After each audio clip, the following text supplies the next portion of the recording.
আজ চলে এসেছি একটা আমার হাতের কাজ নিয়ে, মানে আমি যেই কাজটা সবসময় করে থাকি, ভিডিওতে অনেক আগে শেয়ার করতাম এই কাজগুলো, কিন্তু কিছুদিন যাবৎ গানের ভিডিও দেওয়ার জন্য এগুলো আমি দিচ্ছিলাম না।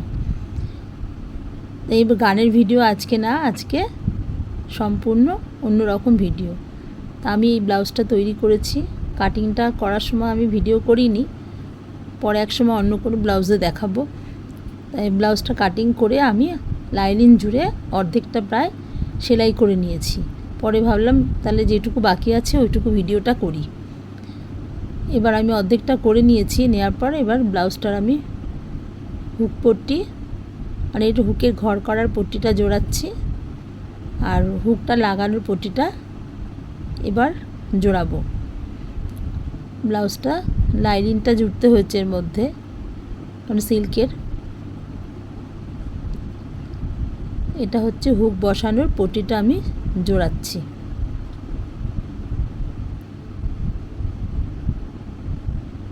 অনেক দিন বন্ধ ছিল এই ভিডিও দেওয়া, আগে দিতাম।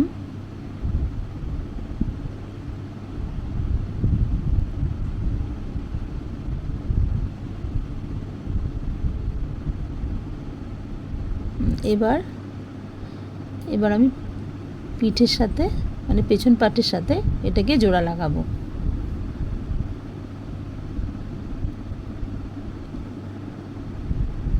এটাকে আমি উল্টো করে জোড়া লাগিয়ে নেব।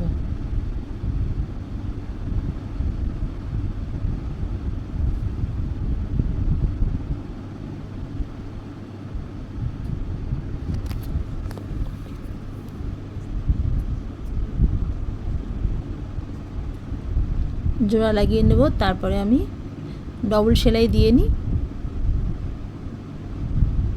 এবার আমার এই ব্লাউজটার মধ্যে দেখো রানী কালারের ছোটো ছোটো ফুল আছে, তাই আমি রানী কালারেরই একটা কট পাইপিং দিয়ে নেব। পাইপিংটা আমি আগে করে নিয়েছি, দড়িটা ভরে নিয়েছি ওই কাপড়ের মধ্যে। তারপর আমি পাইপিংটাকে জুড়ে দিলাম। এবার একটা চাপ সেলাই দিয়ে দেব। চাপ সেলাই না, ওটাকে মুড়ে দেবো আর কি।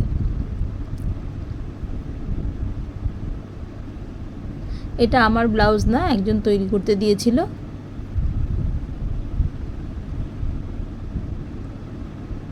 কেমন লাগছে রানী কালারের দেওয়াতে বলো? বেশ ভালো লাগছে দেখতে।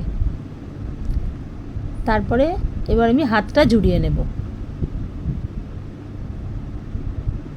হাতটা জুড়িয়ে আমি ডবল সেলাই দিয়ে নেব, এক পাশে হাত জুড়ে, তারপরে হাতটাও আমি জুড়ে নেব। তারপরে সাইডগুলো জুড়ে সোজা পিঠে প্রথমে সেলাই করব, তারপর উল্টে দিয়ে উল্টো পিঠে মাপ মতো সেলাই করে নেব। তো ব্লাউজটা কেমন হয়েছে